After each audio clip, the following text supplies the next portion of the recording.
what this all is about. And so just so you know, we're not really taping you, we're going to be taping me. So don't worry about it. If you don't want to be on camera, you're probably not going to really be shown too much. And then before we begin, please, if you have a cell phone, would you please turn it off?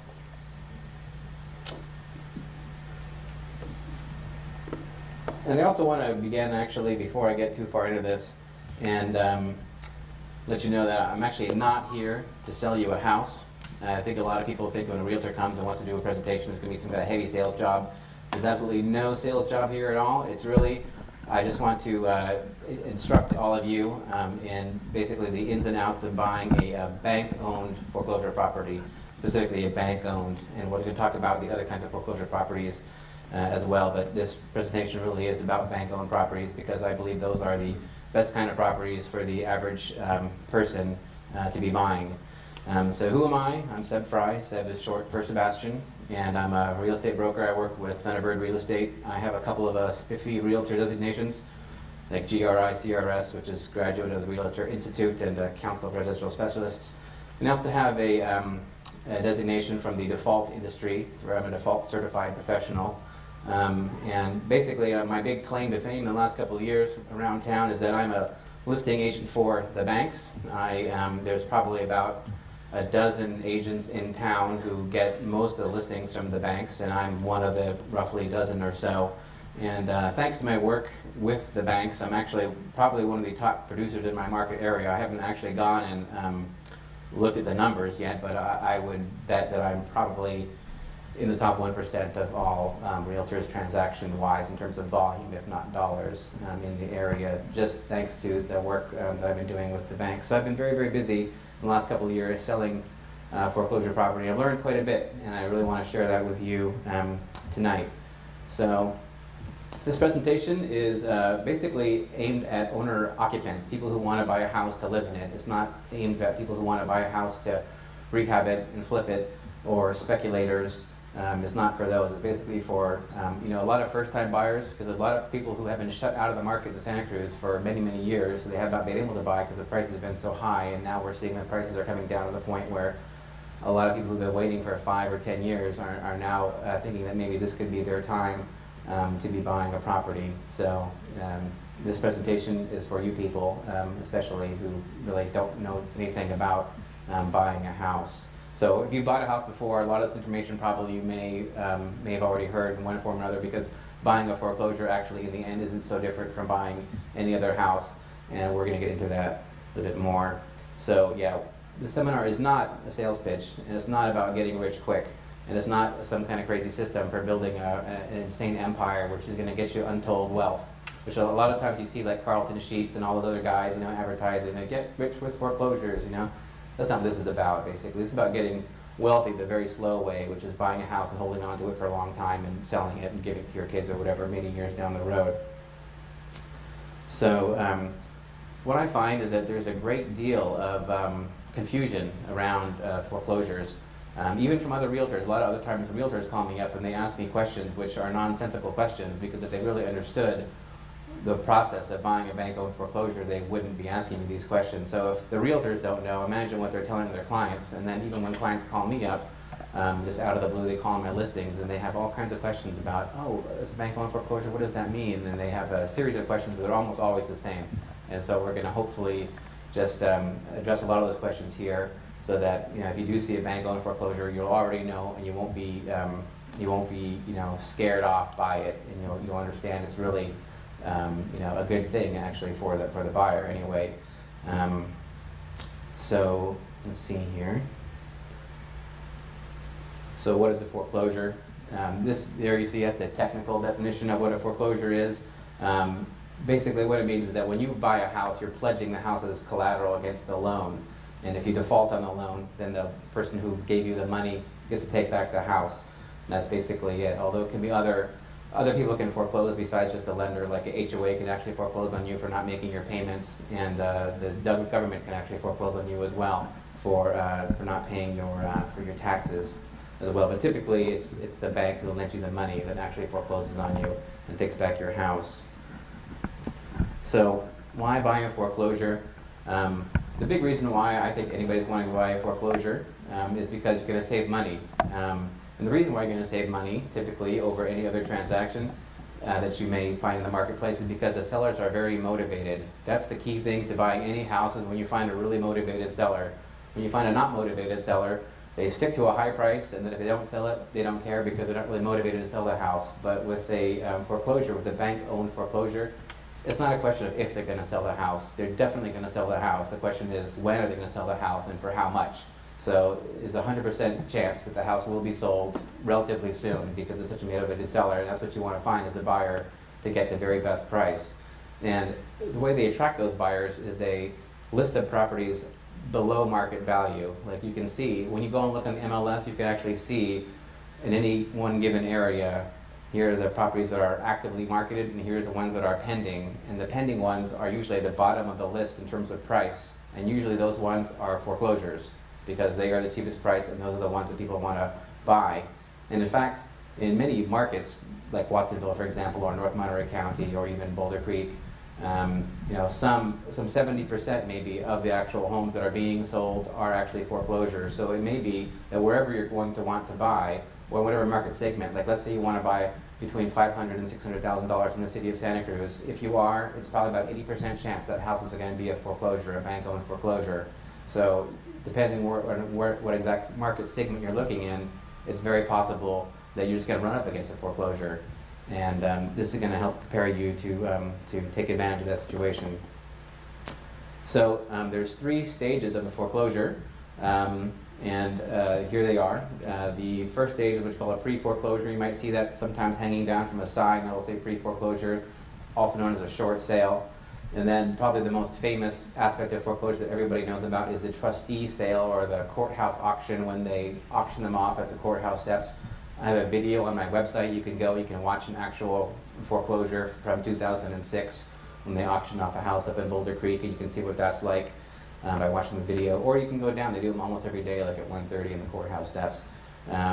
And then the third stage of foreclosure, which is what we're going to be talking about today, is after the foreclosure auction, when the bank takes back the property, and then the property becomes known as an REO, and that's what we're going to be talking about here mostly tonight.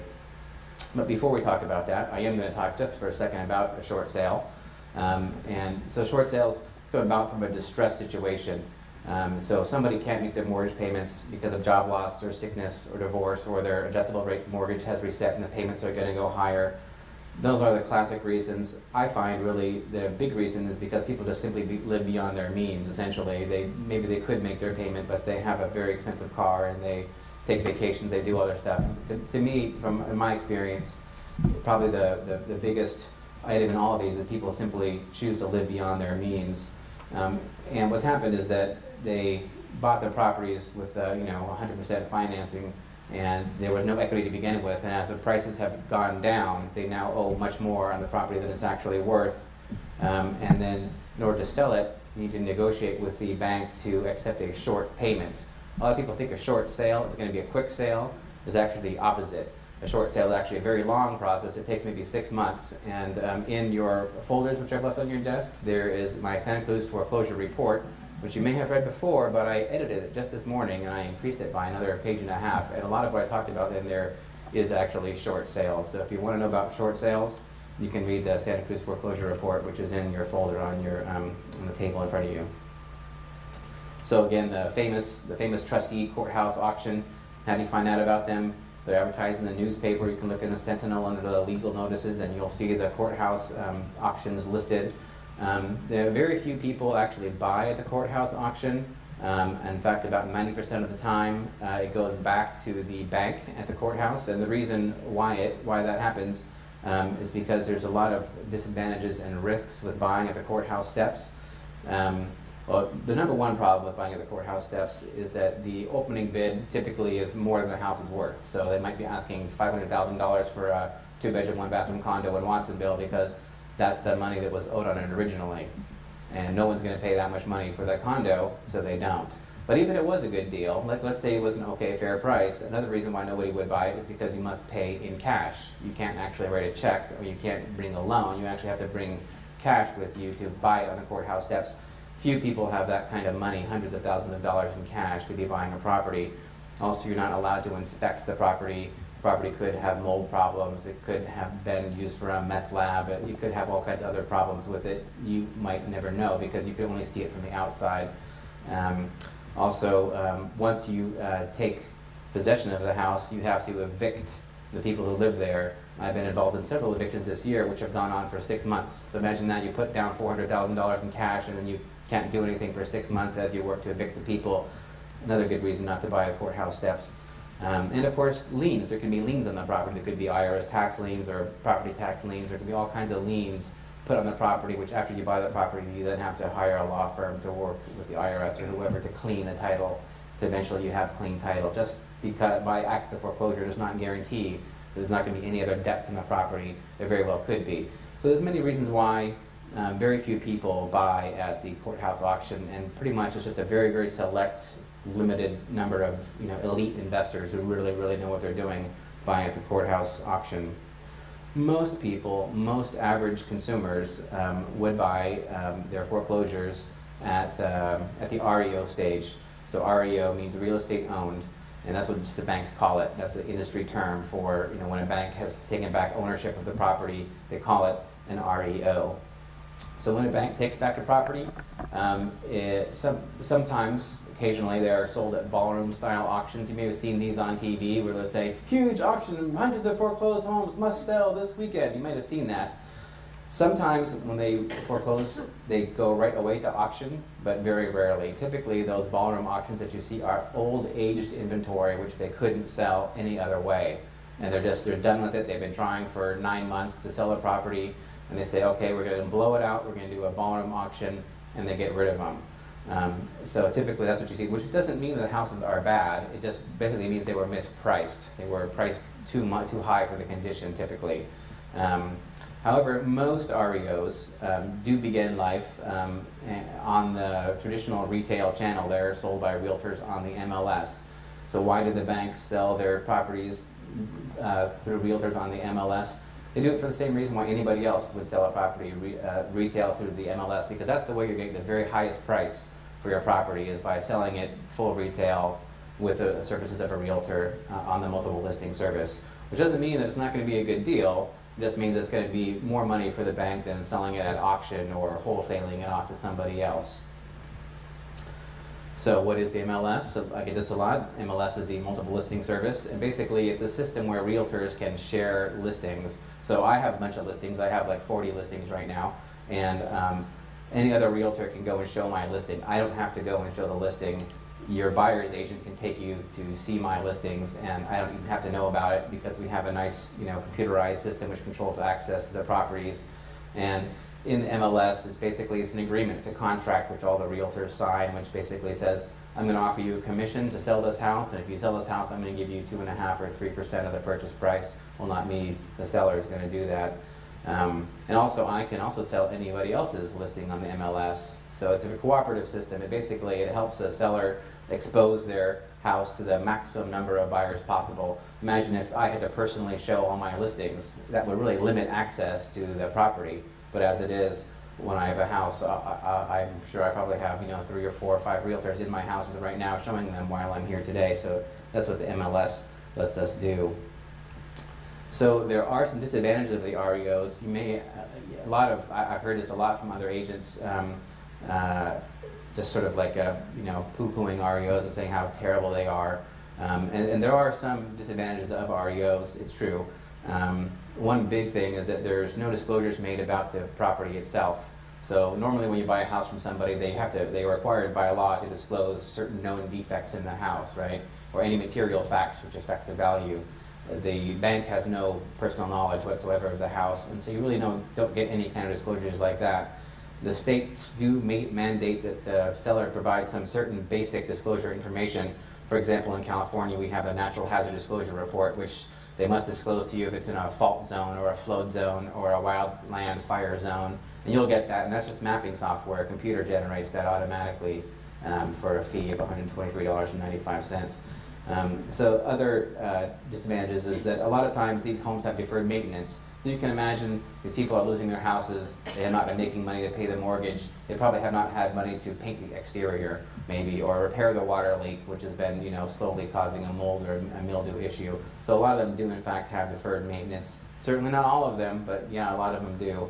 And a lot of them may be in a subprime location, which is to say that they may be on a busy street, or they may be under a high tension power line or something like that. Again, not all of them, but a lot of them do. Which is why I say when you first see an REO that comes up and the price is really low, just bring that up on Google Maps really quick and just take a look and use the aerial view so you can see, oh look, it overlooks a shopping center, or something like that. So always just take a quick peek and maybe you'll see and save yourself a car trip out before you actually go to say why is the price so low on that REO. But REOs do have a lot of big advantages for the average buyer. One thing is that the titles are clear, so I talked about that. When you buy it at the foreclosure auction, you don't get a clear title. You get it without the main loan on it, but there may be other liens on it. I get these emails from some of my clients where they update me for the title clearing process. I get an email at the beginning where I have to take the property that says, here are the things on the title, and we're going to clean all these things off, and it's going to take us 60 or 90 days. That's 60 or 90 days with a professional, lawyer and title company working at it. Imagine if you had to try that yourself. It would probably take you much longer than 60 or 90 days to get that same work done. So they're sold free and clear, just like a regular house. There's no other encumbrances on the property when you get an REO. They are usually vacant and easy to show. A lot of times if someone's selling their own house, they're not there. I mean, they're there, they're sitting there. They say, no, you can't come over on a weekend. I'm sorry, I'm just, I'm here with my family. REOs are almost always vacant. Sometimes they're not, but 99.9% of the time to date they are vacant. And you are given time for an inspection. When you buy at the courthouse steps, you have no time for inspection. You give them the money and then that's it. When you buy an REO, you are allowed typically a week, but it can be more, and you can always get an extension on your inspection period, and we're going to talk about that later. And they're also easily financed. A lot of people think that you have to have cash to buy an REO. That's one of the big myths. You don't. You can just get a regular bank loan as if you're buying any other property. They're also very easy to find.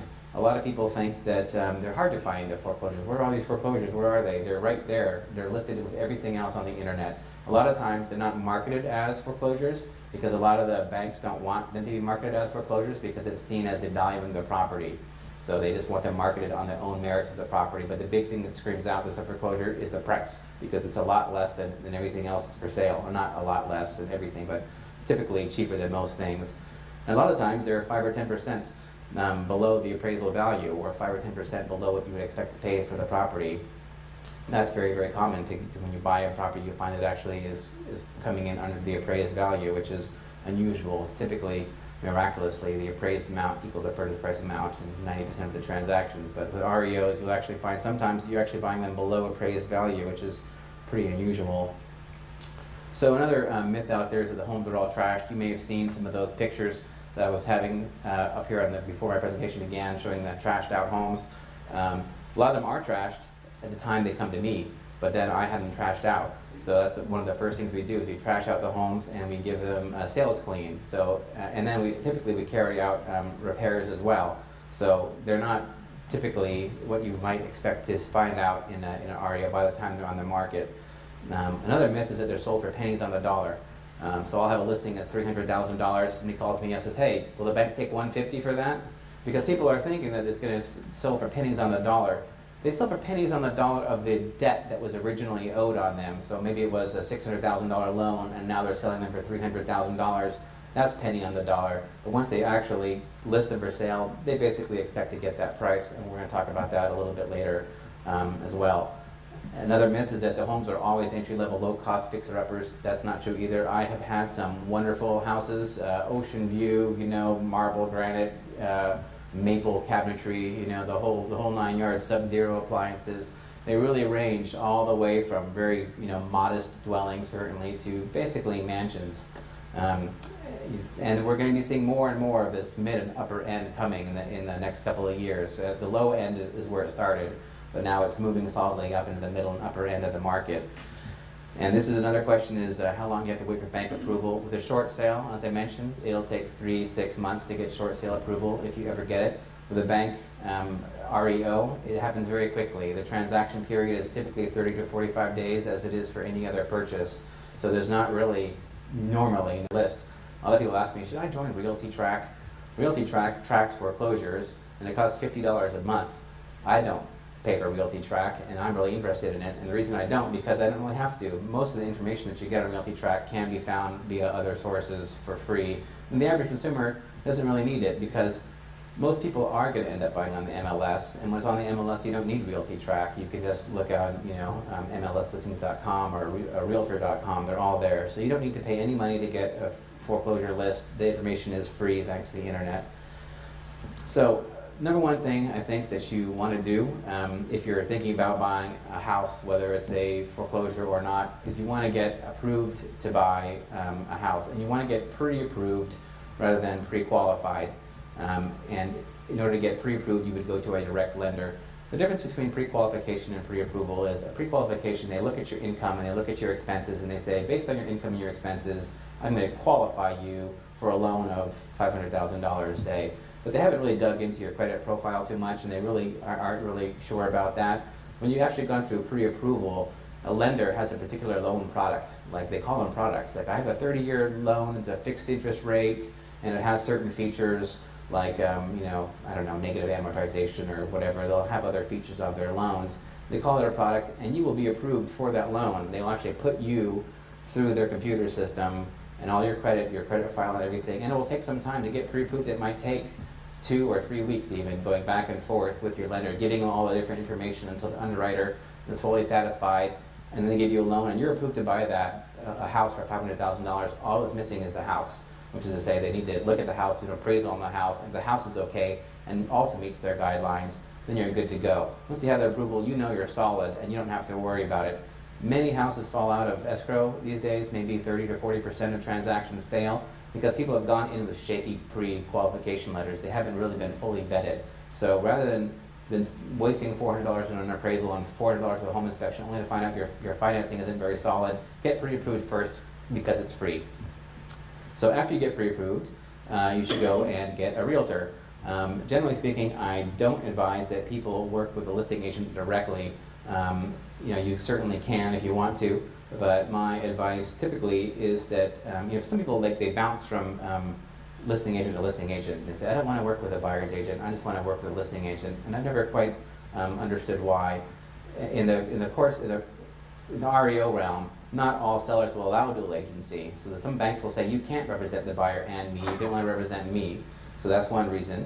And if they do, then the listing agent will say, well, I have a buyer's agent. So he'll pass you off to somebody who you have no relationship with whatsoever, have no knowledge of that person, and they're going to somehow be involved in one of the biggest transactions of your whole entire life. Doesn't seem to me like a smart thing. I think the good idea is to get your own person and find someone you know, you like, and you trust, and with whom you work well. Also, a lot of listing agents don't want to show property. They don't want to show their own properties. I always, try not to show my own properties just because I'm really busy. Sometimes I do, sometimes in the neighborhood, sometimes I just, click really well with somebody on the phone and I'm like, okay, yeah, let's go see the property. But usually they don't have time. A lot of them will just say no, just find a buyer's agent. Another big reason not to work with an REO listing agent is because very few of them actually work as buyer agents. I actually do work with buyers, not that many, but I do work with some buyers. Most of them don't. So it's not really a long-term relationship that you're going to be building up with an REO listing agent, because even if you are interested in that house, you're probably not going to buy that house for whatever reason. Although you may be interested, there's only a 10%, 20% chance you'll actually buy that house. Much better just to work with somebody else who's going to help you on the next house as well. So another reason to work with a realtor, and that is because the best properties sell very quickly. Most of the hot properties will sell within a day or two of hitting the market, actually. Some smart banks, or corporate sellers, they will say the property must be in the market for 7 days or 5 days before we will look at offers. Some banks don't do that for some reason. Some banks literally take the first offer that comes along. And those are typically the screaming deals. Those are the best ones. So if you really want to get that best deal and not have any other competition, you really need to have a realtor who's going to be at your beck and call, ready to go as soon as the property comes out, so you can just jump in the car and go see it right away. And if you're only working with an REO listing agent, you're not going to be able to do that, really. Another thing that working with a realtor will help you with is he can send you listings of REOs. And typically the best way to do it is to have your realtor set you up with an automated property search where it'll check several times per day, and every time a new REO comes up that matches your criteria, you'll get an email about it, and so you'll know within hours of when it hits the market, and then you can jump right on it. And your realtor should have a website that does this. If your realtor cannot set you up with an automated REO feeding system, you need another realtor. That's not a realtor who you want to be working with in this day and age. So, but most realtors can, but if they look at you like a deer in the headlights, say, what? Then that's something you don't need to work with. So also, people ask me all the time, who pays your commission? The MLS, specified in the MLS, the seller pays your commission and it's guaranteed by the MLS, essentially. So your realtor, in effect, costs you nothing as a buyer's agent. So financing. Yeah, the first thing I said to do is get pre-approved and not pre-qualified. One important thing to know with REOs is that they sometimes require pre-qualification from a specific bank. And the three biggest culprits in our area are Bank of America, Wells Fargo, and Chase. So I would recommend getting pre-approved with one of those banks to begin with. And then if you are interested in putting an offer on a Bank of America property and you have a Wells Fargo pre-approval, it's actually very easy to go ahead and get pre-qualified with Bank of America because they don't require pre-approvals, they require pre-qualification. If you're pre-approved, your file is already ready to go. You have all the single bits that any other loan person could ever possibly want to have. It's all ready to go. Your own loan person can just, with your permission, ship your file over to some other guy or some other bank, and they'll basically will just rubber stamp you a pre-qualification letter in a second because all your ducks are all in a row.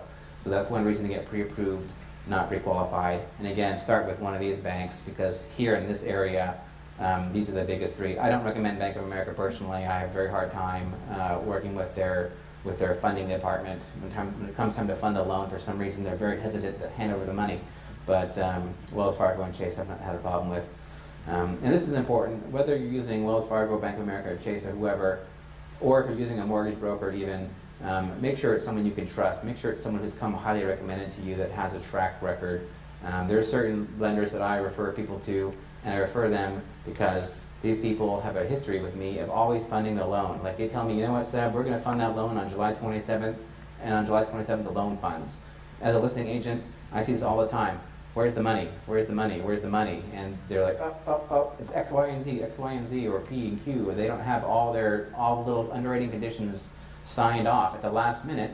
And as we'll talk about that later, it's very important to be able to fund on time, especially with an REO, and we'll talk about that a little later on. Another question is FHA financing. FHA financing was not really used around here very much in Santa Cruz in the last few years. It's come roaring back in the last year or two. I would probably say 25 to 40% of all homes are now sold with FHA loans here in Santa Cruz County. FHA is totally fine with an REO. Many REOs are sold via FHA. It is seen as a bit of a weaker offer, but it may not matter, and we'll get into that in a second here. A few things to know about FHA financing. The big reason why it's so popular now is because 100% financing is gone, but now we have 96.5% financing. So with FHA, all you need is just a measly 3.5% down. To put that in perspective, if the house is $300,000, you need about $10,000 down. If it's $600,000, all you need is $20,000 down, which is not that much. Another nice thing about an FHA loan is that they have lower minimum credit scores. You only need a 580 to get an FHA loan, which means if you have a pulse, you get an FHA loan. The important thing with FHA is that they look at debt-to-income ratio. That's the very important thing. That's how they qualify you, is based on your income. It's full doc. There's no such thing as a stated income FHA loan. Basically, they look through all your financials very carefully to establish exactly how much money you make and what exactly your expenses are, and then you have to meet a certain debt-to-income ratio for the loan product that they want to sell you. And if you meet that, then you're good. One thing that's important to know about FHA is that your closing costs are significantly higher with an FHA loan. There's a 1.75% upfront premium that you pay at the beginning of your loan. So if your loan is $300,000, that's almost $5,000 extra in closing costs you pay. And also there's a 0.5% per year fee. So if your interest rate is 5.5%, you're really paying 6% because there's an extra 0.5% on top for your mortgage insurance. So another key factor of the FHA is that it must meet certain quality standards. An appraiser who comes out to do an FHA loan must be a certified appraisal. He must have learned the FHA rules for the condition and quality of the property. So it has to meet certain quality standards, and if not, the appraiser will call it out on the appraisal and say, you must fix these items before it's okay to loan on the property. Some properties are so badly damaged, though, that they can't actually be fixed up, and FHA has a special 203K rehab loan, which will loan you an extra $30,000, and that can be a substantial repair. It could be that maybe the house was gutted and they took the bathroom out. You can't finance without a bathroom, but if you can do a 203K loan, you can actually get the money to put the bathroom in, and then they will allow you to buy the property. So also an important thing to know with FHA is that they do require approval for a condo complex. The condo complex must audit itself and show that it has a good, strong HOA, that the fund is not bankrupt, and that there's a certain percentage of owner occupants. And if it's not certified condo complex, the FHA won't loan on it. So before you go and buy a condo with an FHA loan, make sure that the condo is approved for FHA. So this is a question I get a lot. How do the banks determine the list price? This happens almost every day when someone calls me and asks me about one of my listings. How do they get the price? Number one, a list, broker price opinion, also known as a BPO, which is sort of like a CMA. Maybe you might have heard of one of those. It's a sort of comparative market analysis. Basically, it's like a mini appraisal, essentially. I'm not an appraiser, but yet I've done hundreds and hundreds, and I'm totally sick of doing them. These BPOs, I do like 10 a week. So when I get a property, the first thing they do is they say, do a BPO on it, and it takes several hours to do a BPO typically. So I will do a BPO, and I will visit the property, and I will take photographs, and I will note all the defects that I can see in their property, and then the bank will hire another realtor to come and provide a second opinion BPO. And sometimes they will have a third realtor come and provide a third opinion BPO. And then they will also hire a licensed appraiser, and sometimes two licensed appraisers, to come and tell them how much they think the house is worth. In addition to that, they will have some automated valuation models, some computer models essentially, that will also help them figure out what the value of the property is. I'm not sure how those work, but they are used quite extensively, I know. And one thing that does not factor into how they get the list price is how much they lost on the property. That's not important at all. I've had REOs assigned to me where they actually made money on the property, where they bought it and they sold it for more. So they're not going to buy it and say, well, okay, well, we should lose 100 grand, so we're going to sell it to you for 100 grand less than we just paid for it at auction. No, sometimes they do make money. So the former debt has no bearing whatsoever on the price that they're asking for it. Basically, a bank seller is just like pretty much any other seller. They want to recover as much money as they can when they sell the property, with the caveat that they have to sell it and they want to sell it quickly. But in that context, they do want to get as much money as they possibly can for it. So as you can see, they really do carefully research the price, usually. Sometimes they get it wrong, but usually they get it right, and they usually sell it very quickly. So one thing I want to talk about here is REO ownership. This is a question I get a lot, is, so who owns that house? People ask me all the time, who owns that? And like, I don't know, I really have no idea who owns that house. And the reason why I don't have any idea, you would think it was because everyone thinks it's the bank. It's not the banks. The banks typically own very, very, very few of these actual houses.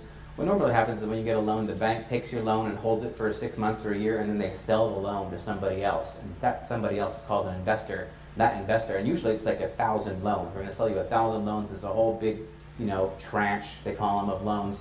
And the bank then just acts as the servicer. That's all they do. They collect the money from you, they give you your coupon book, and they send the money over to the servicer, to the actual investor, and they take a small fee for doing that.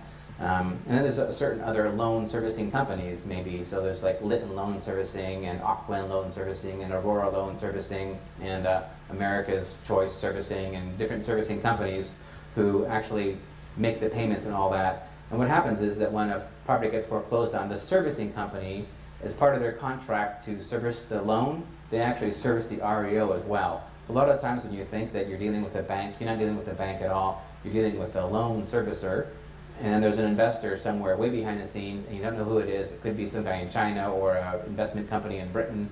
You never really know. Germany, it's not.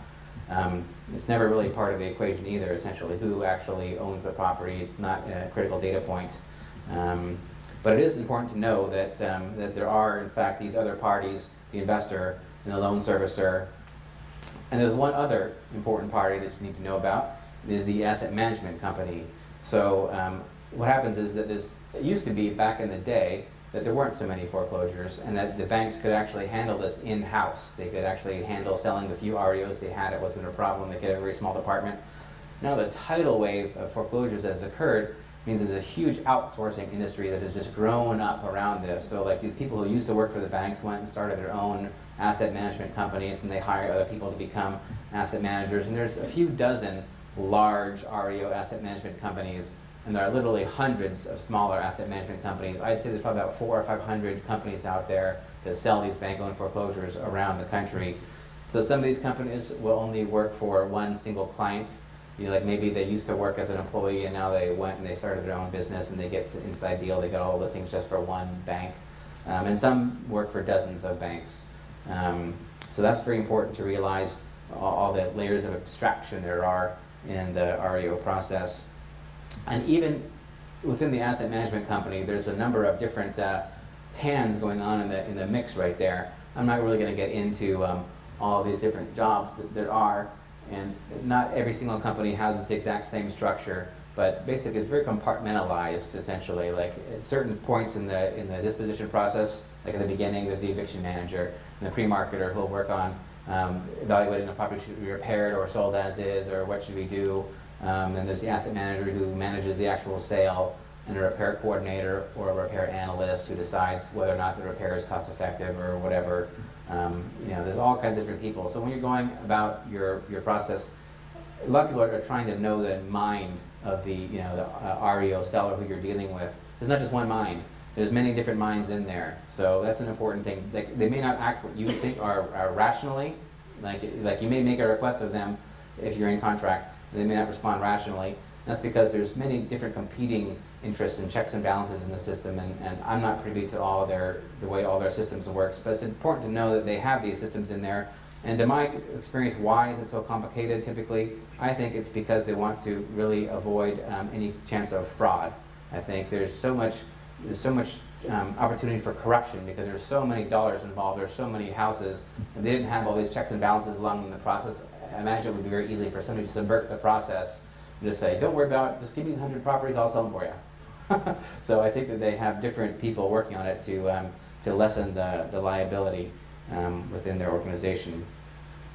So when if you're in contract, you may hear your realtor talk about the asset manager. Say, I'm going to write a letter to the asset manager. Who is this famous asset manager? The asset manager is some guy basically who's negotiating as the seller, as a single point of contact as the seller. And this guy typically has hundreds of assets on his plate. So just think about that your seller that you're working with is a very, very busy guy, and really you want to respect how busy he is, and you want to create solutions for this guy. You don't want to create any problems for this guy, essentially. A lot of times people will just give me problems. Like they'll say, oh, you know what, the property didn't appraise, or this happened, a repair needs to be made, right? And if I just go take it to the asset manager and say, the property didn't appraise and there's a repair that needs to be made, that's not helpful. It's okay if there's problems, but they want a solution to the problem. Basically what you want to do is you want to tell the asset manager, hey, listen, here's the problem, you want to sell this property, it has a few problems, here are the problems, and here's what I propose to do about it, here's a solution, and here's an addendum, and you wrap it up in a pretty bow, and you give it to the asset manager, because that person is very, very busy. And you really want to sort of go around the listing agent and just sort of package everything up right for the asset manager. And a lot of the times, if you present whatever you want to present to the asset manager, it's neatly tied up. Say, you do this, I do that, we buy the property, we go away, and everyone's happy. They will actually accommodate you. So when you're working with an asset manager through your realtor, bear that in mind. Don't just rely on your realtor to just sort of fumble around in the dark. You should know that you just want to present the seller with a solution to any problem that comes up, not just let them know there's a problem. So when you're going to make your offer, there's a few things you typically need to have along with your offer. You need to have your pre-qualification letter. Now you're going to have a pre-approval, which is better, but at a minimum they do want a pre-qualification as a minimum. Typically you're going to have a proof of funds, so you need a bank statement with the money in your name. You can't have the money be in your sister's name or your brother's name or your mom's name. It has to be actually in your name. So the name on the deposit check must match the name on your bank statement, which must match the name on your loan, which must match the name on your purchase contract. And then you have to make it very, very clean. They're not going to want to see a bunch of contingencies like I have to sell my house first or X, Y, or Z. They're going to want to see short periods for your loan contingency and your appraisal contingency and your inspection periods. One thing is that the sellers typically give closing cost credits. When you buy a house, there's actually a lot of costs involved beyond the actual house itself. And we're going to talk about closing cost credits in a little bit, but they do add to the amount of cash you need to buy the house. The good news is that the REO sellers will almost always give you closing cost credits with the right offer. But as we'll talk about later, it may be better to ask for the credits later, not with your initial offer, although it may be good at the beginning, but it may not be. We'll talk about that later. And also the sellers may pay for some inspections. You should ask your realtor to ask the listing agent, hey, does this seller pay for inspections? For example, a septic inspection is like $500, right? So if you end up not buying the house for whatever reason, you're out $500 unless you ask the seller to pay for it. Not all of them do, but just make sure your agent will ask, and see if they will or not, A lot of agents are scared to ask, because whatever perception they might have of REO listing agents, but just go ahead and ask, hey, will the seller pay the septic inspection or the well inspection, which also could be $200 or $300, and the termite inspection, which could be $150. It never hurts to ask. So you might not get an answer, but it never hurts to ask. So how much to offer? This is a very good question. The REOs are priced to sell, so it could be that they're wrong about the price, right? The bank, as I explained, they have all these different people coming, and they've inspected the property recently, they've taken photographs, they've all looked at it, and with all this information, they come up with a price, and they think that it's priced to sell in the current condition, in the current market, as is. So when you come up and you tell them, yeah, but it has wood rot, they know about the wood rot, and they think that it's priced accordingly. So that's one important thing to know, is that they really are going to be looking to get close to asking price. They're typically looking to get within about 3 or 5% of the current listing price, and that includes closing cost credits or concessions. So let's say that the property's $200,000 and you want to have 3% in closing costs. You can write up a contract for $200,000 and say, I want 3% back to pay my closing costs, and that would probably fly. But if you say, I'm going to give you $190,000 plus 3% back for closing costs, that's probably not going to fly, because that's outside of their little window. And this is a big one. The guy calls me up and says, will they take $150,000 for a property listed at $300,000? No, they won't. But it's okay to make a lowball offer. It's totally fine to do if there are no other offers. If there's any other offers on the property, don't waste your time, because they're basically, you're not going to get it. Maybe you won't get a counter offer, essentially. So you have to make a real offer if someone else is bidding on it. But if there's no other offers, go ahead and lowball. There's no harm, because they will always counter you and they won't get offended. They won't get snooty. So that's because they always look at their bottom line. That's what they evaluate when any offer, and we never know what their bottom line is. They have a secret little formula. I don't know what it is. And the formula is set by the actual investor. The investor will basically have some guidelines in terms of, like, at this age on the market, I need to be getting, this much money for the property, and you'll never know. And of course, the asset managers get bonuses or whatever for, selling more. I'm not sure how they work, but they're incentivized, of course, to get as much for the property as possible. But, they also have to sell the properties, they have to move them, but they always are looking at their bottom line. So the offer price isn't really the important thing. What's really important thing is what's the bottom line, how much net cash goes to the seller at the end of the transaction. So what's the seller concession?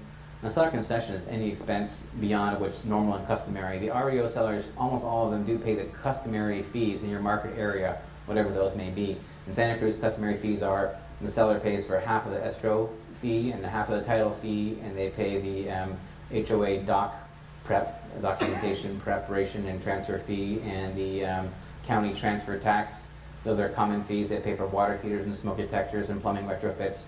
Those are traditional seller costs. Most REO sellers will pay all those seller costs because they're traditional, and they're not considered concession. Other costs, which are not typically paid by sellers, which the seller will pay, but it's considered concession, it comes out of their bottom line, are closing cost credits, and we'll get into closing costs. What are those? Home warranty, you can ask for home warranty. That's not typically given by a seller, but you can ask for one, and they will normally pay for it, but they'll count it as a concession. And those inspections, termite well and septic inspections, normally the sellers don't pay for those either. And if you ask the seller to, they will consider that to be a concession. So about the lowball offers, few of them are accepted. Very, very few lowball offers actually get accepted. Occasionally, they will work for properties which have been on the market for a long time, more than 6 months maybe. One important thing to know, though, is that every single month, an REO listing agent for every property that's not in contract has to do a monthly status report or a monthly suggested reduction, basically, because every month you're expected to, if the property's not in escrow, write up a report, explain why it's not selling, and recommend a new price. And that price will almost always be lower than the price we just listed at. And if that's the case, and they haven't reduced the price in more than 30 days, you know that a big price reduction is coming. So you can pretty much expect that if it's been a while since they've reduced the price, that they're thinking about it or they're about to.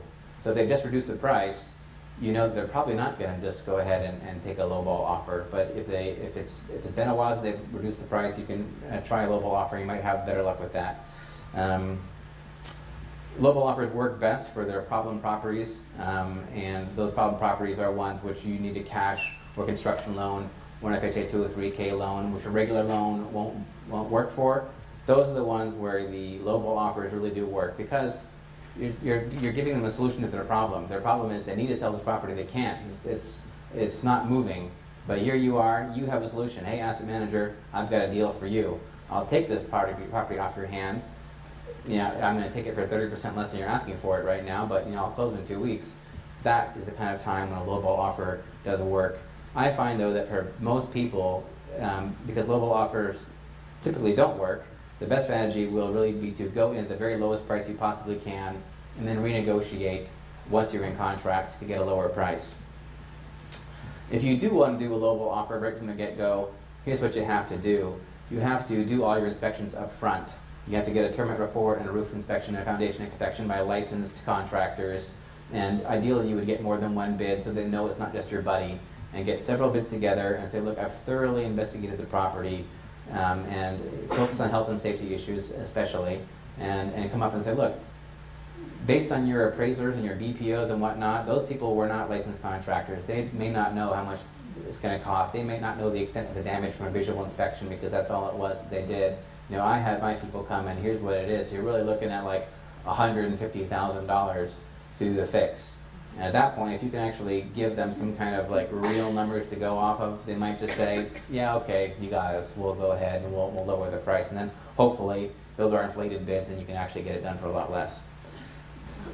So making an all-cash offer, I don't know if any of you have like $400,000 or $500,000 sitting around, but if you do, and you want to make an all-cash offer, they can be very attractive to the seller. And the reason why they're attracted to the seller is not really because they're all cash. Remember, these people are banks. They actually like loans. They're comfortable with them.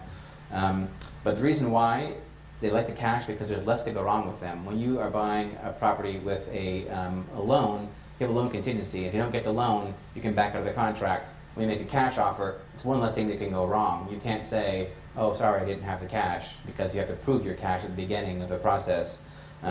It typically does not secure a big discount paying for cash. A lot of people, this happened with a listing I had to disclose yesterday. I had 3 offers on it, and one offer was like $30,000 lower than the winning offer. And the listing agent goes, why didn't I get it? I paid cash. I said, well, you were a lot lower than the other offers. She goes, yeah, but it was cash.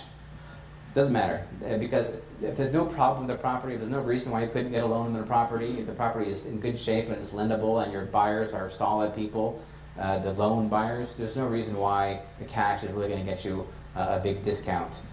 In a multiple offer situation where there are several offers, if your amount of cash is very, very similar to the loan amount, they will probably go with the cash, but I mean very similar. I mean just like within a couple of few $1,000s away.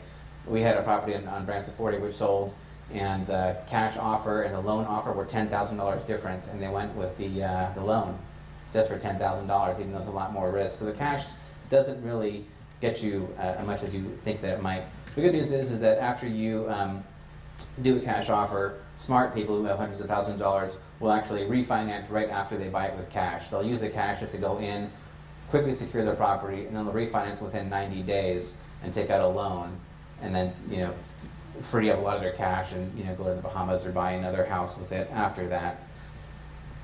So multiple offer situations. This is a hot topic.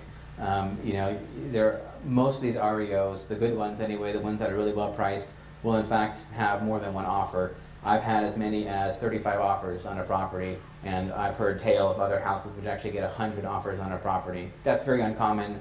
Much more common, 3 to 5 offers. It depends on the price and the house and whatnot. So what's very common in a multiple offer situation is that banks will ask the buyers to provide what they call their highest and best offer. And not all buyers may be extended this offer, so if you're going to go into a multiple offer situation, you should probably make a pretty good offer to begin with, just so that you can make the cut, because they may not counter offer everybody. So you want to be one of the better offers going in. And then I want to say, don't worry about paying more than asking price. If in fact they have gotten 10 offers in a week, what does that tell you? It tells you that the price they're asking is actually below, probably far below the actual worth of the house in order to get so many offers. In a market that's dead, when your neighbor can't sell their house for love or money, the bank sells their property, and then in a week they get 10 offers. And the reason why is because that house is sold below the actual value. So don't worry about paying more than asking price, because it may be okay. At the same time, don't overpay. Don't get caught up in some kind of crazy frenzy and just say, okay, well, I'll do you $10,000 better, and just go crazy. One thing you can do to mitigate the risk of overpaying is have your buyer's agent who you're working with do a comparative market analysis, that mini appraisal, and bring out the comps and say, really, this is what this house is worth. So you have a really good idea. In fact, before you buy any house, REO or not, you should always do a comparative market analysis on it, just to get an idea what the actual value of the house is. So highest and best offers, I want to talk about that because this is the most common thing that happens when there's more than one offer. Most commonly, they will ask all buyers to do a highest and best offer. Not always, but it's the most common result of a multiple offer situation. So typically the highest offer, when they say highest and best, usually it's highest. That's, I'd say 75% of the time is really just the most money wins, whether it's cash or loan or FHA or conventional. They don't really care. Normally it's the highest offer is the one that wins. It's not always the case, but generally speaking, like you can say, well, I can limit my inspections, I can do a few other things, I can not ask the bank to do the toilet retrofit, right? They don't really care about that. What they're really looking at is the most money. And one important thing to note is with the highest and best offer is they give you one highest and best offer. They don't say, okay, well, let me ask you tomorrow what's your highest and best offer. You need to make your highest and best offer once, because they're probably not going to let you do it again. It means one time and one time only. So given that, I would just say the best strategy, if you are in a situation where you have to make your highest and best offer, really make your highest and best offer. I've seen a lot of people where they didn't make their highest and best offer and they lost out, and the buyer's agent comes crying to me going like, how much did we lose it by? Like it was $1,000, but if you could have paid, an extra 10, you probably should have paid the extra 10. You didn't make your highest and best offer, and that's the problem. If you had made your highest and best offer, you would have had the house and you'd be very happy right now. But because you were trying to calculate, trying to figure out what the other person's going to offer, you lost out because you weren't honest about what your highest and best offer was. So if you're in that situation and you really want the house, yeah, really give your highest and best offer.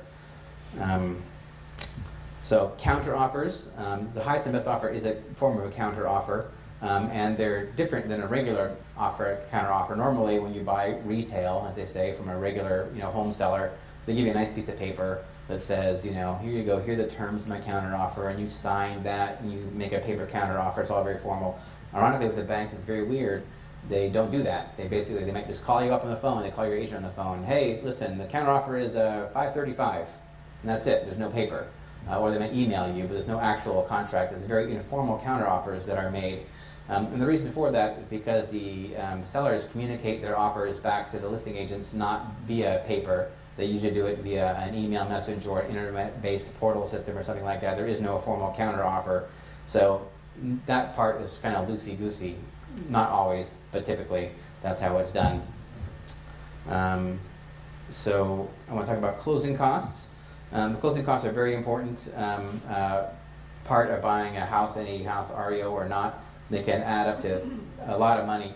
at least 1 or 2% of the purchase price. And if you're doing FHA, another 1.5, 1.75% on top of that. So if you're getting an FHA loan, your closing costs could easily be 3 or 4% of the purchase price. That could be another $10,000 or $12,000, which you will have to pay in cash, which is why it's very, very good to get your seller to actually pay those closing costs for you, to leave cash in your pocket, which you can then use to take off the flower print wallpaper and replace the shag carpeting with something nice. So there's two kinds of recurring closing costs, which are recurring and non-recurring, and I'm going to get into those in a second. But the banks will usually pay, the sellers will usually pay both recurring and non-recurring closing costs, usually, not always. So non-recurring costs, these are a big, very long list of the non-recurring costs, and they're called non-recurring because these are one-time fees. When you buy the house, you pay these fees once, you never pay them again. The recurring closing costs are basically property tax and mortgage insurance and other fire, flood, earthquake insurance, HOA dues. These are costs which you pay every year or every month for as long as you own the property. And basically they'll be prorated essentially. So like you'll have to pay a certain amount of property tax up front and mortgage insurance up front and stuff like that. Well, you can actually get your seller to pay those for you a lot of times, leaving that cash in your pocket to do whatever repairs, you know, draperies or blinds or whatever else you want. I will say this, a lot of times the REOs don't have window coverings. The occupants almost always take the window coverings away, so that can be expensive. So I have the bank pay for that. So title and escrow. Escrow, you guys know what escrow is basically. Escrow is a very nice company, and they make sure that everybody is doing their part of the contract, that you put your money in and you sign this, and the person signs the grant deed correctly and properly transfers title to you. They're a disinterested third party which manages the whole process to make sure everyone does their part. And the title company is the people who actually, you know, give you the actual deed, as if it were, to the property that says, you know, you now own this property. They record it for you at the recorder's office, and you're the actual owner. The thing to know is that the seller will almost always insist on using their own title company. Very rarely can you choose your own title company. If they do allow you to choose your own title company, they won't pay for any title fees. So that's an important thing to know. Most people do let the seller choose the title company, because if the seller chooses, the seller will pay all the title insurance, which can save you like $500 maybe. So the title insurance, the title and escrow are handled by the same company, and the company will usually be in LA or Sacramento or someplace not convenient to you. Don't worry about it though, because they'll actually will send a mobile notary to you or do an accommodation. You can go to First American or Old Republic or Stewart Title and do a sign-off in your local title office. You don't have to go anywhere. They bring the paperwork to you. So let's see here. Doing inspections. Inspections are very, very critical because, you know, the seller is not making any kind of disclosure to you about the condition of the property. They usually only give you 7 days to do your inspections. However, it's negotiable. If you find something else out, you can go and ask for an extension, and mostly they will give you the extension. And the reason why they'll give you the extension is because they don't want to lose you. They want to sell the house to you. They want to sell the house quickly. If you're having a problem with the condition of the house, guess what? Probably the next buyer is also going to have a problem with the condition of the house, so a bird in the hand is worth 2 in the bush. So when you ask for inspections, like when you go into the contract and you only get 7 days, don't worry about it. Just ask for an extension. Most REO sellers are very accommodating, probably much more accommodating than the actual person. If the person was selling the house, I'm in contract on a property down in Las Lomas where we have an easement problem. There should be an easement and there's not. They can't find it anywhere. So we're just hanging out. It's been like a month. We're not doing anything. We just say, okay, well, let us know. You know, you find the easement, we're here, you know, and they're just waiting for us. We're waiting for them. It's all very amicable, and because they don't want to let us go, because that's a big problem, right? So they want to keep us there until the problem's been resolved, and then they can proceed to close the purchase with us. So let's see here. This is the #1 thing to do. This is a super secret tip I'm going to give to you. Talk to the neighbors. The neighbors always know what's going on with the property, right? They're always in your business. I had a great one. This is a great little anecdote. I was in a property in San Jose, and we were, you know, we had just finished up our home inspection, right, which is the last of our inspections, and we're like, okay, it's all good, man. This house is great. So the neighbor comes over, and she's like, hey, how you doing? We're doing pretty good. She goes, great, nice house, huh? I'm like, yeah, really nice house. She goes, do you know about the lawsuit? And we're like, what? Lawsuit? And there was an unrecorded, there had been a big, huge legal battle between the owner of this house and the neighbor next door, and they had a huge ongoing lawsuit for like 5 years. And it had been resolved with a lot line adjustment. So the actual lot line that you saw in the title report was not the actual real lot line, and that was unrecorded. But in California, you can have a lot line adjustment, and it's legal as long as all the owners at the time sold it. So it was an unrecorded lot line adjustment out there.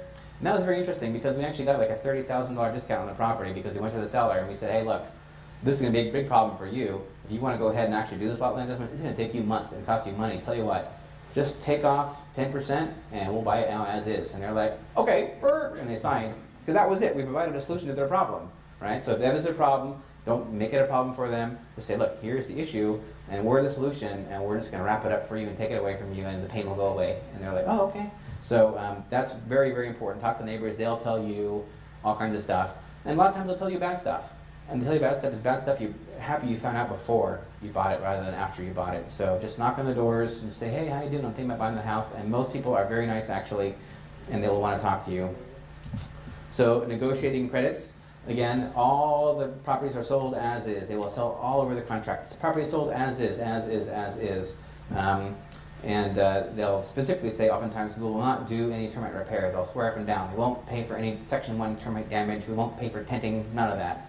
Well, that's what they say. But in reality, they really want to sell the house. So again, if you go to them a lot of times and you say, look, it's terrible termite damage, but you know what, we'll take a small credit and we'll want you to do the fume and we'll take it as is. They actually, a lot of times, will actually do the termite repair, even though they swear up and down they never will.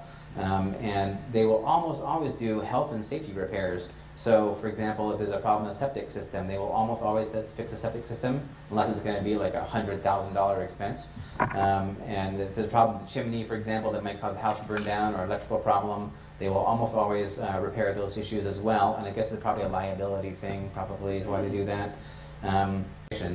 Not at all, but certainly it's much stronger than to say, look, I want you to repair this, whereas I need you to repair this in order to get the loan. So that's an important thing to know. So yeah, in fact, I think I just talked about all that stuff. Yeah, health and safety and septic, right. So getting the credit, this is a very important point, is that the credits are usually paid out as closing cost credits. Like basically if you say, okay, $10,000 repair, therefore I want a $10,000 repair credit, and you write up an addendum saying I want a $10,000 repair credit. If your lender sees that addendum, they're going to say, wait, I don't want you to have a $10,000 credit, I want you to make the repair. And then you end up with nothing, right? So one thing to do is why I say you may not want to ask for your credits up front for your closing cost credit. Like let's say you want 3% closing cost credit. You don't absolutely need that closing cost credit. It may not be in your interest to ask for it up front, but just to negotiate your very best deal at the beginning. And then when there turns out there are things that need to be fixed that weren't disclosed to you, you can come up, and again, you need to get some bids together and prove to them that there are actual repair costs involved, and then you can ask for the credit later. Because you can't use more than a 3 or 4% worth of credit anyway, maybe 5%, because your closing costs are not going to exceed that. So your lender will allow you to get closing cost credit, but not repair credits. So you have to call them closing cost credits. And then sometimes instead of actually getting a credit, you can actually renegotiate to have a lower price. That doesn't typically end up putting money in your pocket, not very much money in your pocket. It just means that your loan is going to be smaller. Whereas a lot of people, they're really looking to have more money in their pocket so they can actually do some rehabs to the house before they move in. Although if you actually do lower the purchase price, that's going to be much better for you in the long term because you can have lower taxes and lower insurance. So over the years, and then lower interest payments, of course, it's going to actually be much better for you longer term to adjust the price. It's not very easy to adjust the price. If you do that, you're going to have to go all the way through underwriting again, and it may in fact delay the amount of time that you're in escrow, which we're going to talk about why you don't want to do that with an REO. So it may just be simpler to get the credit. After your offer is accepted, there's a bunch of different steps to take, there's kind of a weird little period. Sometimes it takes the bank a while to actually sign their own addendum, which they give to you. Like you've gone through the counteroffer phase, and that was all verbal, or maybe an email or two.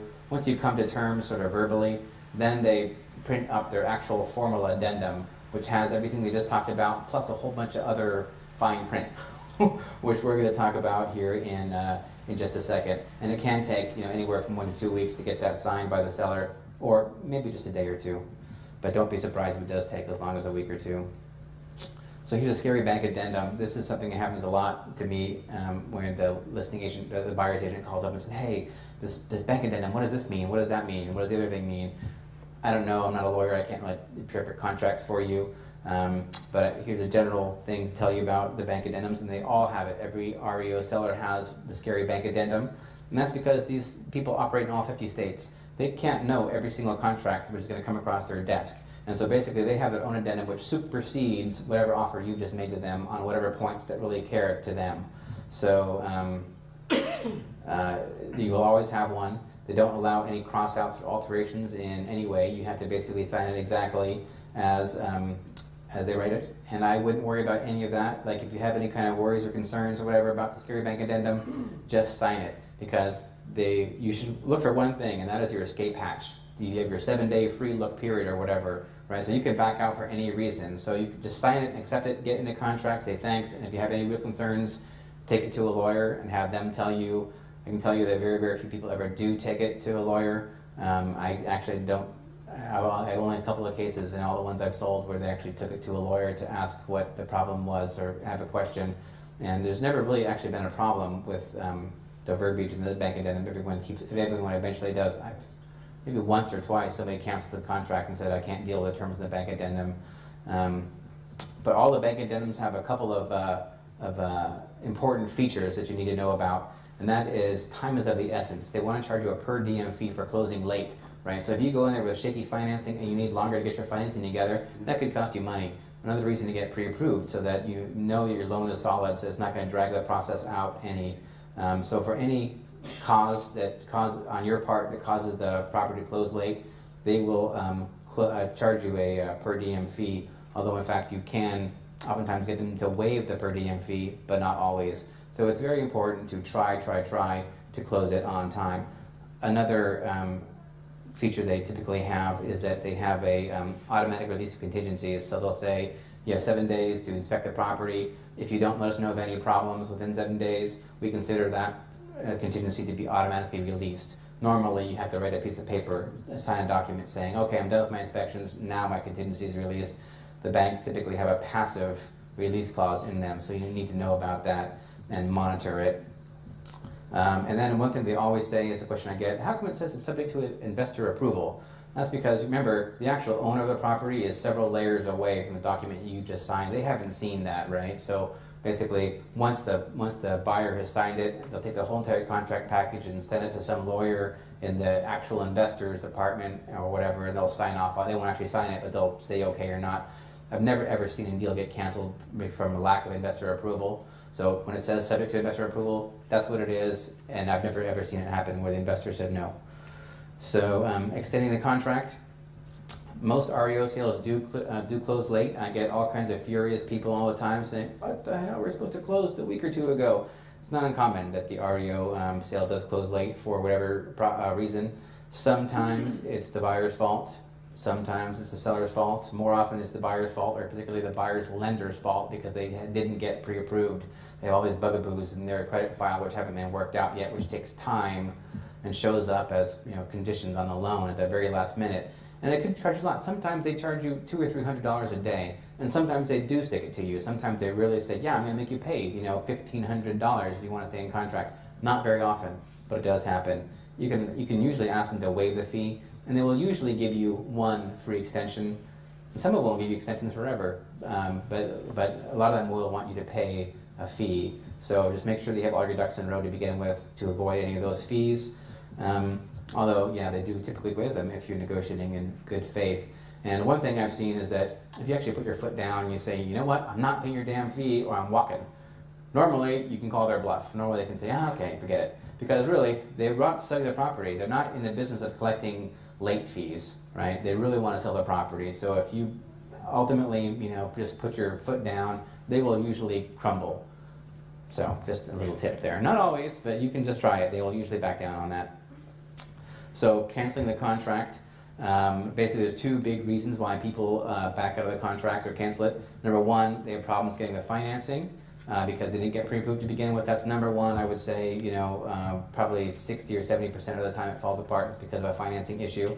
And then the other reason is because there's some condition of the property which you can't come to some kind of agreement with the seller about what to do, and it will fall apart for that reason.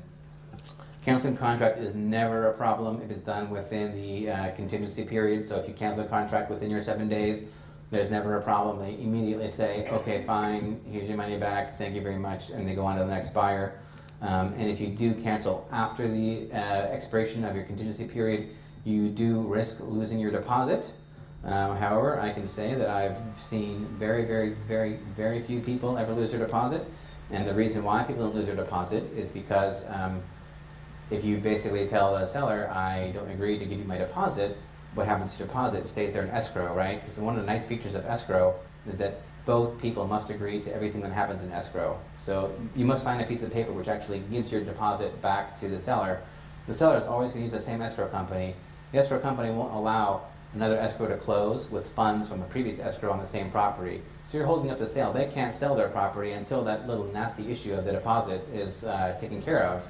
So if the deposit is only like $2,000 or $3,000, are they going to wait and fight you over $2 or $3 grand while they have a $500,000 property in the balance? No, they're not. Another thing, and this happens sometimes, basically you just say, hey, you know what? I just called my lawyer and we're filing a lawsuit. We're doing a lis pendis on your property and we're going to go down to the recorder's office and record that today. And what happens when you do that? That's a cloud on title, and no lender will loan on a property that has a lis pendis. So at that point, the asset manager says, you know what, fine, take it, you know. So, you know, sometimes they will fight over it, but I've hardly ever seen anybody lose their deposit. So, you know, stay within your contingency periods. You know, don't get out of them without getting an extension. You know, don't ever get out of your contract. Always play it safe. But in point of fact, people very rarely lose their deposit ever. Here's a good example. I have a house down in Wasilla, it was an escrow, and they were well past all their contingency periods and everything. And then the guy, listing agent, the buyer's agent calls me and says, hey, the buyer lost their job, and they have to back out. And I was like, okay, so send me a cancellation form, and they did, and it says, there's a little checkbox, buyer to get your deposit back, right? So I sent it to the asset manager, so here you go. Do you want any kind of proof that the buyer lost their job? And the answer was, there was no answer, they just signed the form and sent it back. So that's not their business, is keeping your deposit. So don't, some of them will try once in a while, but basically it's not a big problem. So now we're finishing up here, putting it in perspective. I guess the biggest thing to take away from it, which I think that a lot of people, from my sense of it, they think it's like an adversarial relationship. They think it's a big, bad, mean bank, and they're horrible, nasty people, and they brought America to its knees, and they're bad, bad people. Actually, my experience is just the opposite, actually. At least the people in the foreclosure departments are very good people for the most part. They're very professional, and they're doing their jobs, and they want to get it done, and their number one goal is to sell the property. So it's not an adversarial relationship at all. You actually have a very mutual interest. They want to sell the property, and you want to buy the property. You have complementary goals, and most of the time, if you work with a seller, they will work with you much more, I find, than an actual regular person will, because a regular person will have ego. You know, they have an emotional investment in the property, whereas a seller has none whatsoever. It's just a business deal. They want to get it sold. And so if you are reasonable and rational, they will be too. That's my experience. They are actually very reasonable, rational people. So now we're going to take a few minutes, and thank you not for asking any questions the whole time. So if you have any questions, now we just take a couple of minutes to answer some questions. Can you actually get pre-approved for an FHA loan? Yeah, sure. And how long is the pre-approval good for? Pre-approvals, the bank wants to see a new pre-approval within 90 days, and I think that the actual bank rating approval will have their own internal guidelines. But if you have a pre-approval letter, the bank will reject it if it's more than 90 days old. So you need to get one every 90 days, and you're going to want to have one anyway. If your lender is good, they'll ask you periodically every month, send me your latest pay stubs to keep your approval fresh. Yes. How forthcoming are the REO agents in terms of letting people, like, it seems like in regular real estate, everybody, it's hush-hush, you don't talk about it, you don't talk to this person or that person. Will they tell you how many offers are coming in? And also, there's a period of time that they're accepting offers. Is there a standard period of time that they'll be accepting offers, or is it, you know, like properties open on Thursday, they're going to keep it open for a week or 2 weeks, or how does that work? Right. So I personally have a policy regarding that, which I will only tell the number of offers that I have. I will almost never tell you the quality of the offers that I have. Quality meaning the terms, or if it's cash or down payment, if it's FHA or not. I will just tell you the numbers that I have. So typically the offers are held in confidence, right? So like once somebody makes an offer, they're confidential and you're not supposed to talk to them. You can some agents will actually ask their asset manager, hey, is it okay if I tell people the other offers? I don't personally do that. So, and if the asset manager says okay, that makes it not confidential, and then they are free to go ahead and do that. Most people don't want the offers to be talked about because the theory is that if you don't know, your fear is that the offer is really high, and so you're going to offer more. Whereas if you actually know the offers are low, you're like, oh, forget it, I'll just offer a little bit more than that, right? So I think that they typically, I find, don't want to tell that in the hopes that people will actually bid the most. And your second question was, how long do they wait before selling their properties? Sometimes they take the first offer that comes along, and sometimes they'll wait 5 days or 7 days. I've never seen it longer than 7 days. 7 days is the most I've ever seen them say they'll wait before they'll look at offers. And typically, they'll say, okay, we're taking offers after 7 days. Usually it's not a cutoff. If it's a cutoff, it's usually because the agent has taken it upon themselves to cut off and only allow offers up to a certain date and then not take any more. I've never seen a seller tell me that well, very rarely if I see them say, stop taking offers. Usually it's like after you get 35 offers, they're like, okay, now don't take any more offers. Not to begin with. They usually just say, we won't look at offers before a certain date, and as new offers come in, those people will automatically be asked to provide a highest and best offer. So like everyone who put an offer to begin with, they get highest and best, and then all new offers will actually only get one shot, and they'll say, give me your highest and best offer to begin with.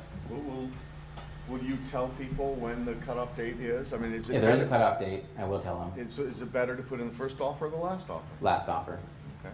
Last offer. The reason why last offer is because you have the freshest information on how many offers you have. That's the only point of information you have, is how many offers there are.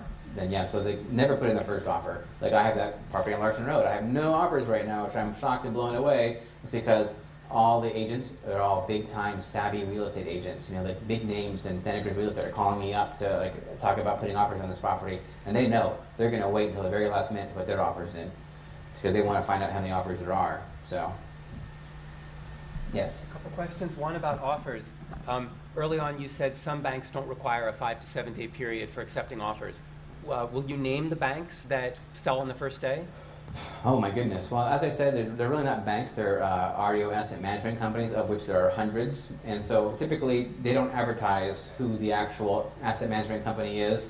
So like whenever I get an like whenever I put an offer on somebody, I get that contract and I look and see who it is. You know, who's that asset management company? And then I go on the web and then I go apply to become a broker for them. So that's what I do personally, but they don't tell you at the beginning who the actual asset management company is, so I couldn't really tell you. I can tell you the policy for the 13 or so that I represent. When you review the different layers, there were banks, and then banks act as servicers, and then there's independent servicers, and then asset managers. Does every property essentially have an asset manager, or do some stop at the level of loan servicers? No. Either it's in-house department that does it, which I don't think it ever is, or it's an asset management company. That's universal. The only one bank I have is IndyMac Bank. That's the only bank that I have that actually does operate under their own name. Every other bank that I've worked with, they have an asset management company that they actually outsource to. I believe Chase and Citigroup also do some in-house, like maybe 10 or 20%, and then the rest they farm out to a dozen different asset management companies. Okay, you mentioned Bank of America, the three banks, B of A, Wells Fargo, and Chase, that BOA sometimes hesitates to hand over the money. Is there a reason that's interesting behind that you understand or speculate about?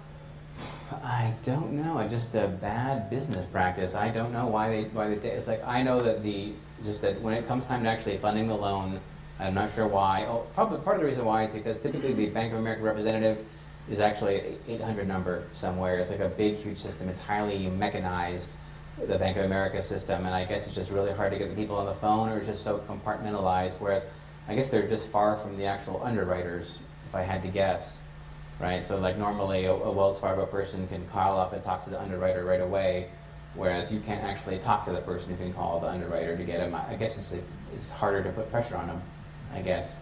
One last thing is, at one point you said they're not going to say, well, we're not, how is the value determined? And you said, well, let's see, we just bought it at auction, and so we'll sell it for $100,000 less. I was curious about that phrase that you said, we just bought it at auction. Right, we bought it at the courthouse auction. Remember I said we had the 3 stages of foreclosure, the pre-foreclosure, the trustee sale / courthouse auction, and REO. There's the 3 points in the But this will be a property that an asset management company is handling as an REO. Right. They just bought at The auction. bank just bought it. The bank buys it back, right? So like there's a loan of $500,000 on it. They say, okay, anybody want to buy this for $500,000? And then there's one bidder, and it's the bank, and they bid to buy it back from themselves. So 90% of the sales don't go through. That's a buyer other than the bank itself. Right, a third party, right? So 90% of the time the bank buys it back from itself. Okay. And then they say, yeah, we bought it at auction for $500,000, but that does not matter how much money we're selling it for now. Yes, did you have a question? Yeah, how true is it that banks are supposed to be releasing all this inventory within the next couple of months? Because there seems to be very low inventory at this It's point. extremely low inventory right now. It's about half as much inventory as it was this time last year. We're down 42% countywide from where we were last year. My particular business has really picked up in terms of the pre-marketing, as we say. I've gotten like 8 properties assigned in the last couple of weeks, and I represent only a small fraction of the actual, not that small, but significant fraction, but still a fraction. So if I'm getting 8 in 2 weeks, how many are other people getting, right? There's about 150 houses total of all types that are sold in Santa Cruz in any one given month. So if that's 8, and I'm only 1/10, that's 80 in 2 weeks, so that means there's 160, which means that that's a lot. That means it's more than all the properties that are sold. So yeah, there definitely is, from where I'm sitting, I'm thinking that in about September, October, there's going to be a big glut of properties. Right now is a bad time to buy a property. Don't buy a property right now, and I'll tell you why. Because, I'm not a foreclosure anyway, at this moment in time today, because there was the moratorium that happened. There were a lot of moratoriums when Barack Obama was working on the TARP program and Keeping Families in Their Home Act and all the different federal initiatives. The banks were not foreclosing. They had a self-imposed moratorium while they were figuring out what all this meant for them. So they just stopped doing foreclosures for a period of about 3 months. They, in varying degrees, since about Thanksgiving of last year, there was maybe a 3 to 6 month period when they were really doing far, far fewer foreclosures than they could. But now they're doing lots of foreclosures. If you look at the notice of default and the trustee sales and all that, it's big. It's as big as it was last year, maybe bigger. And last year it was huge. Last year was a lot of foreclosures. And there still are a lot of foreclosures. I mean, in 2004, there were no foreclosures. There were 0. And now there's hundreds. And it's going to be as big as last year it was. It's just happening later in the year than it did last year, I think. Yeah. And can you talk a little bit about the mix that you foresee? You mentioned at one point that you saw over the next 2 years the foreclosures were in the mid and the high end. Right, so right. Can you talk a little bit more about?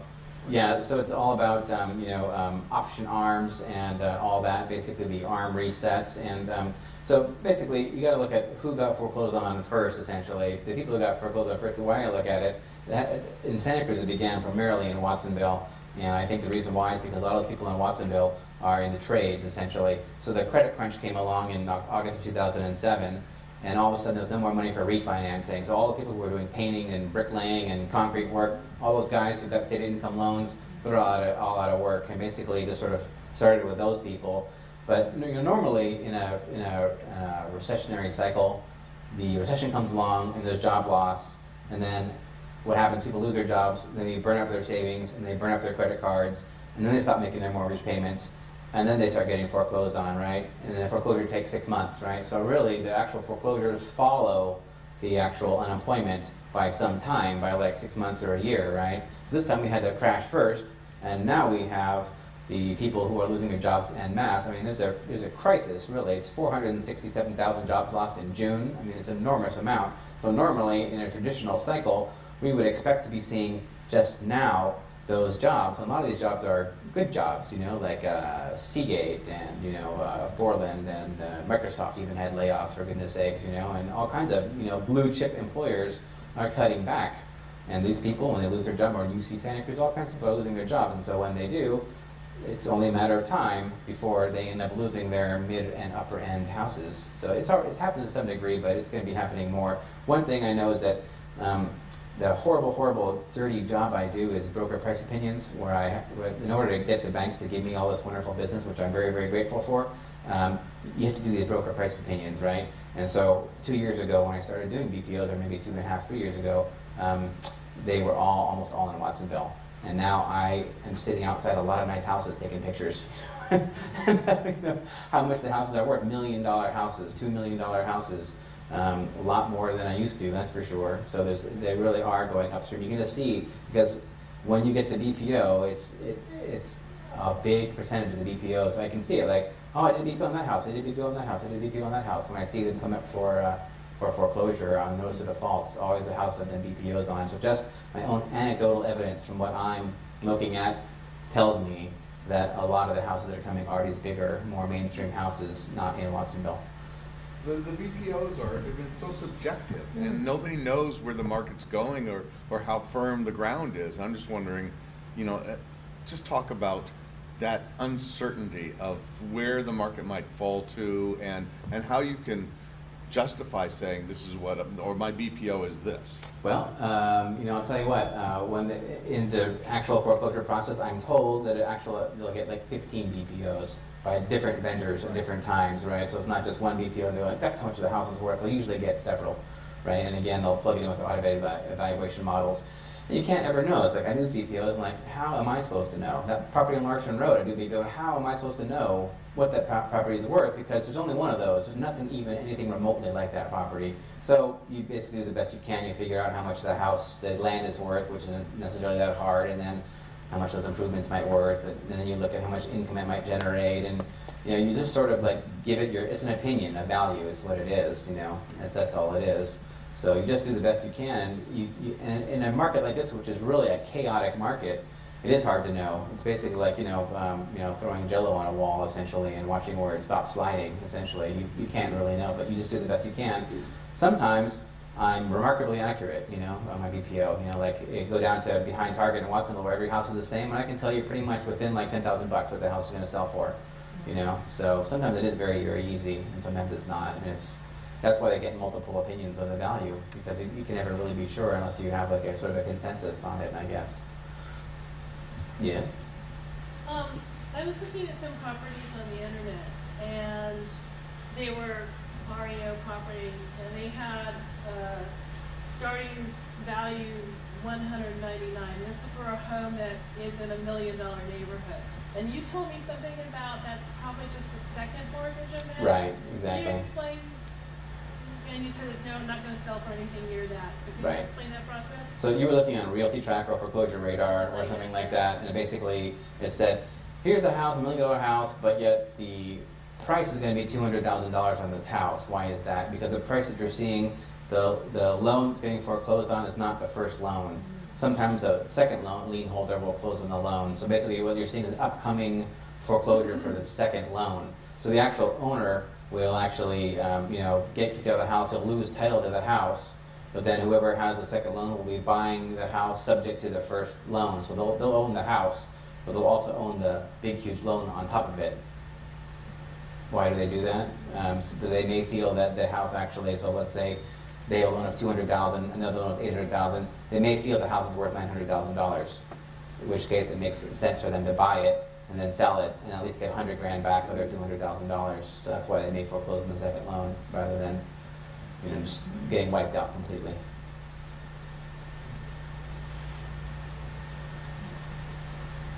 That's a technical one. We'll take one offline. Okay, let me take one more question, and then if you guys have any private questions, you can take me one-on-one because we've been here a while. We do have coffee and cookies. You guys can hang out a little while and then ask me any questions one-on-one. But maybe just one last question before we break. Any one last questions or? Yes. We're making an offer in a short sale. Is it possible to increase that offer later on? Yes, absolutely. And talk a little bit maybe about that in my foreclosure report, which I just edited. Yeah, you can up your offer, and in fact, many times you have to up your offer because the bank doesn't agree to whatever price you've offered. So we can talk about that, maybe spend a little more about it. I want to thank you all for coming so very, very much. If you guys have a minute, you wouldn't mind doing a little your reflections of my presentation. I'd be curious to have your feedback.